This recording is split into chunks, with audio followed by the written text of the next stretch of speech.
வணக்கம் நேயர்களே, மாண்பு நீதியரசர் நிகழ்ச்சிக்கு உங்களை வரவேற்கிறேன். ஒவ்வொரு வாரம் நம்முடைய நீதியரசர் நிகழ்ச்சியில பல்வேறுபட்ட சட்டங்களாக இருக்கட்டும், வழக்குகளா இருக்கட்டும், மக்களுக்கு பொதுமக்களுக்கு என்ன தேவை, அவங்க தினம் தினம் சந்திக்கிறதுல என்னென்ன அவங்களுக்கு தேவைப்படுது, இது சார்ந்து நம்ம பயணிச்சுட்டு இருக்கிறோம்.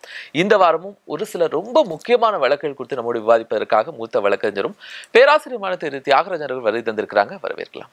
வணக்கம் சார். வணக்கம்.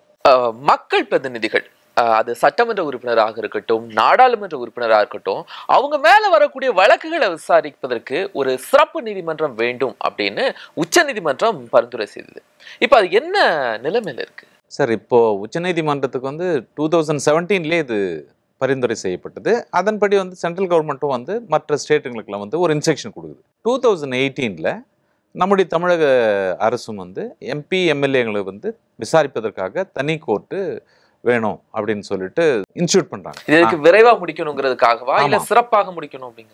விரைவா முடிக்கணும்னு தான். ஏன்னா 1097 கேசஸ் இருக்கு சுப்ரீம் கோர்ட்ல. இந்த எம்எல்ஏ எம்பிசி சம்பந்தமா அத்தனை பேரும் ஒரு கேஸை போட்டு இவரை விசாரிக்கல. கடந்த 20 வருஷமா சும்மாவே இருக்காரு, இவர் மேல ஒரு குற்றம் சுமத்தப்பட்டு இத்தனை வருஷம் சும்மா இருக்காரு, எந்த தண்டனையும் இல்லை, அப்படி இப்படின்னு சொல்லி நிறைய கேஸ். எல்லா எம்எல்ஏ எம்பி மேல அதிகப்படியான வழக்குகள், 1097 வழக்குகள் உச்ச நீதிமன்றத்தில் பதிவு செய்யப்பட்டிருக்கிறது. எனவே உச்ச நீதிமன்றம் என்ன பண்ணுதுன்னா, சென்ட்ரல் கவர்மெண்ட்டுக்கு ஒரு டைரக்ஷன் கொடுக்குது.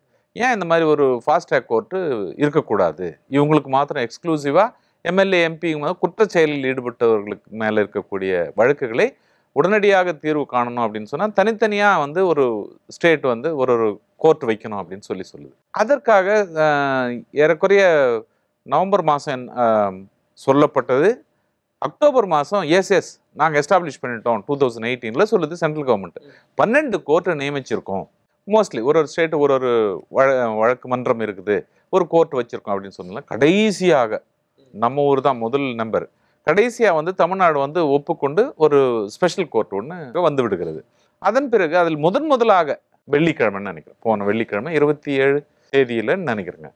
அதில் இந்த முதல்ல ஒரு இது போக்சோ வழக்கு தான். இளம் பெண்ணை சிதைத்து அந்த பெண்ணை சாக கிடக்கிறாள், அவ செத்தும் போகிறாள். அதன் பிறகு அப்போ அந்த மாதிரி சூழ்நிலையில் ஒரு பெண் 2006 2011 வரைக்கும் எம்எல்ஏவா இருந்த ஒருத்தர் இந்த அந்த பிரச்சனையில் ஈடுபட்டிருக்கிறாருன்னு தெரிஞ்ச உடனே அந்த கேஸ் பதிவு செய்யப்பட்டு அதிலிருந்து ஒரு சிபிசிஐடிக்கு தனியாக மாற்றப்படுகிறது. அதுக்கப்புறம் தான் எஃப்ஐஆர்லாம் போடுறாங்க. இடுக்கியிலேருந்து ஒரு சாதாரண ஒரு கேரளாவில் இருக்கக்கூடிய ஒரு அப்பா அம்மா ஒரு பெண்ணை வேலைக்காக தமிழ்நாட்டுக்கு அனுப்புகிறாங்க. இதை ஜெய்சங்கர் என்ற ஒருத்தர், அதாவது இந்த எம்எல்ஏனுடைய ஒரு ஃப்ரெண்டு, அவர் தான் அந்த பொண்ணை நாங்கள் பார்த்துக்குறோம் அப்படின்லாம் சொல்லிட்டு, நாங்கள் பாதுகாக்கிறோம், என்ன தேவையோ நாங்கள் செய்கிறோம் அப்படின்னு சொல்லிட்டு நைச்சியமாக பேசி அப்படின்னு அந்த குழந்தைய, அந்த 15 வயது குழந்தையை கொண்டு வருகிறார்கள். அதன் பிறகு அவள்தான் நான் சொன்ன மாதிரி சிதைக்கப்பட்டிருக்கிறாள். அப்புறம் ஒரு சூழலில் அந்த ஜெய்சங்கர்ன்றவர் அவங்க அப்பா அம்மாட்ட சொல்லி, இந்த மாதிரி உங்கள் பொண்ணு ஹாஸ்பிட்டலில் சேர்த்துருக்கோம், நீங்கள் வாங்க அப்படின்னா. வந்த பிறகு அவங்க வர்றதுக்கு முன்னாடி இந்த பொண்ணு செத்து போயிட்டான். ஸோ அந்த சூழலில் இந்த கேஸ் நார்மல் போலீஸ்கிட்டேருந்து சிபிசிஐடிக்கு அதன் பிறகு வழக்காக பதிவு செய்யப்பட்டது. பிறகு இந்த தனி நீதிமன்றம் ஃபாஸ்ட் ட்ராக் கோர்ட்டுன்னு ஒன்று உருவாக்கப்பட்ட பிறகு சிங்காரவேலர் மாளிகையில் தான் சென்னையில் மட்டும்தான் ஒன்று இருக்குது. இந்த எம்எல்ஏ எம்பி தமிழகத்தின் மக்களால் தேர்ந்தெடுக்கப்பட்டவர்கள் யாராக இருப்பினும் அவர்கள் செய்த குற்ற செயலுக்காக ஒரு நீதிமன்றம் இருக்குமேனா அது சென்னையில் இருக்கக்கூடிய சிங்காரவேலர் மாளிகை. அதில் ஒரு கோர்ட் நடந்து அந்த கோர்ட்டில் தீர்ப்பாகி அந்த பெண்ணை இந்த மாதிரி கொலை செய்ததுக்காகவும் ரேப் பண்ணதுக்காகவும் அல்லது குற்றம் புரிந்ததற்காகவும், அதாவது இந்த பொண்ணு இறந்து விடுவாள் என்று தெரிந்தே, அது ரொம்ப ரொம்ப முக்கியமான, இவள் இந்த செயலால் இந்த பெண் இறக்கக்கூடும் என்று தெரிந்தே அந்த செயலில் ஈடுபடுவது தான் ரொம்ப ரொம்ப மோசம். அதற்காக வேண்டி 10 ஆண்டுகள் சிறை தண்டனை கொடுத்துருக்காங்க. அந்த முன்னாள் சட்டம் பிளஸ் 10,000 ரூபாய் ஃபைன். அந்த ஜெய்சங்கர் கூட ஒருத்தர் நைச்சியமா பேசி நான் பாத்துக்கிறேன், நான் கொண்டுக்கிறேன் அப்படின்னு ஏமாற்றி கூட்டின்னு வரான் இல்லையா, அந்த ஏமாற்றுதலுக்காக வேண்டி 420 அதுக்காக வேண்டி 10 ஆண்டு பிளஸ் 10,000 ரூபாய் பிளஸ் ஒரு 2 ஆண்டு 2,000 ரூபாய் எக்ஸ்ட்ராவா அவருக்கு ஃபைன் அண்டு இம்ப்ரிசன்மெண்ட் கொடுத்துருக்காங்க. இதுல ஒரு விஷயம் என்னன்னா, ஒருத்தன் இறந்து போறான். அந்த 7 பேர் கூட்டு சதியாக இருந்தது, 7 பேர் இருந்தாங்க. அதுல பன்னீர்செல்வன் ஒருத்தன் இறந்து போறான். மீதி 6 பேர், அதுல 2 பேருக்கு மாத்திரம் தான் பனிஷ்மெண்ட். 4 பேர் இதில் உடன்படாமல் இந்த குற்றத்தில் ஈடுபடாதவர்களாக கருதி, அதுவும் ரொம்ப முக்கியமானது, குற்றம் சாட்டப்பட்டவர்கள் நிரூபிக்கப்பட்ட பிறகு 2 பேருக்கும் 10 வருஷம் ஜெயில் தண்டனை கொடுத்தார். பட் குற்றத்தில் ஈடுபடாதவர்களை விலக்கு அளிக்கிறது. அவங்கள அக்யூட்டல் பண்ணி இந்த 2 பேரை மாத்திரம் முந்த நாள் முந்தின நாள்னா போன வெள்ளிக்கிழமை ஒரு ஜட்ஜ்மெண்ட்டு நீதிமன்றத்தில் கொடுக்கப்பட்டு பனிஷ்மெண்ட் கொடுத்து இப்போ அவங்க ஜெயிலில் அடைக்கப்பட்டிருக்கிறார்கள். எனவே எம்எல்ஏவாக இருந்தாலும் சரி, எம்பியாக இருந்தாலும் சரி, உடனடியாக ஒரு தீர்வு காண இந்த ஸ்பெஷல் ட்ராக் கோர்ட்டு இருக்கிறது. அந்த ஃபாஸ்ட் ட்ராக் இதுக்கு மக்கள் டைரக்டா ஒரு எம்எல்ஏவாலோ ஒரு எம்பியாலோ பாதிக்கப்படுற மக்கள் டைரக்டா அணுகலாமா? எஸ். எந்த இடத்துல நீங்க இந்த நிகழ்வு நடக்கிறதோ அந்த போலீஸ் ஸ்டேஷன்ல கொடுத்தா போதும், அது ஆட்டோமேட்டிக்கலி இட் பி ட்ரான்ஸ்ஃபர்ட். இந்த சிறப்பு நீதிமன்றங்கள் அப்படிங்கிறது ஃபாஸ்ட் ட்ராக்ங்கிறது வேகமா நகருது அந்த வழக்கு. நிச்சயமாக நகருது சார். இது பாருங்க, இப்போ அக்டோபர் நவம்பர்ல நடந்த இந்த டிசம்பர்ல வந்துருச்சே உங்களுக்கு பனிஷ்மெண்ட். இதுதான் ஃபர்ஸ்ட் கேஸ், அதுவும் நான் சொல்ல மறந்துட்டேன். இதுதான் ஃபாஸ்ட் ட்ராக் கோர்ட்டு, எம்எல்ஏ எம்பிக்கான ஃபாஸ்ட் ட்ராக் கோர்ட்டில் இந்த போக்சோ சட்டத்தின் கீழ் ஒரு எம்எல்ஏ வந்து தண்டனை அனுபவித்திருக்கிறாருன்னா இந்த ஷார்ட்டஸ்ட் பீரியட்ல ஒரு 1.5 மாசத்துக்குள்ளவே இது எடுத்து முடிச்சு அந்த இம்ப்ரெசன்மெண்ட்டும் கிடைச்சிருச்சு. அதனால தீர்ப்பு வழங்கப்படுது. எனவே இனிமேல் இருக்கக்கூடிய எல்லா வழக்குகளும் வந்து உடனடியாக தீர்வு கிடைக்கும் என்று நம்புகிறோம். Okay, positive or negative but வேகமா கிடைச்சிரும். நிச்சயமாக கிடைக்கும். இதனுடைய மேல்முறையீடு அப்படிங்கிறது தனிப்பட்ட இருக்கு சார், அது தவிர்க்க முடியாது இல்லையா? இந்த ட்ரையல்ல வந்து தான் இவ்வளோ லேட் ஆகுதே ஒழிய அதுக்கு மேலே அப்பீல் இருக்கு. இப்போ நான் சொல்றேன் 1.5 மாசத்துல இந்த கேஸ் முடிஞ்சிருக்குன்னு.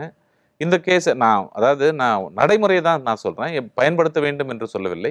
இது அப்பீலுக்கு போச்சுன்னா எத்தனை நாள் ஆகணும்னு நம்மளுக்கும் தெரியாது. அப்பீல் உச்ச நீதிமன்றத்துக்கு போகும். நோ ஹைகோர்ட்டு போகும்ல. இப்போ டிஸ்ட்ரிக்ட் கோர்ட்டு, செஷன்ஸ் கோர்ட் தான் சொல்லப்படுது இந்த ட்ரையல் கோர்ட்டு. அதன் பிறகு ஹைகோர்ட்டு, அதன் பிறகு தானே சுப்ரீம் கோர்ட். ஸோ ஹைகோர்ட்டுக்கு ஒரு அப்பீல் போகலாம். ஆனால் அரெஸ்ட் பண்ணி உள்ளே போயிட்டு பிறகு தான் அப்பீலுக்கு போக முடியும். உள்ளே இருந்தால் மாத்திரம் தான் அப்பீலே அலோடு. அந்த மாதிரி ஒரு சூழல் இருக்கிறது. எனவே அந்த தண்டனை கொடுக்கப்பட்டு விட்டது 10 ஆண்டுகள்னு. இதில் ஒரு பிக்கஸ்ட் இன்ஃபர்மேஷன் நான் ஒன்று சொல்லணும்.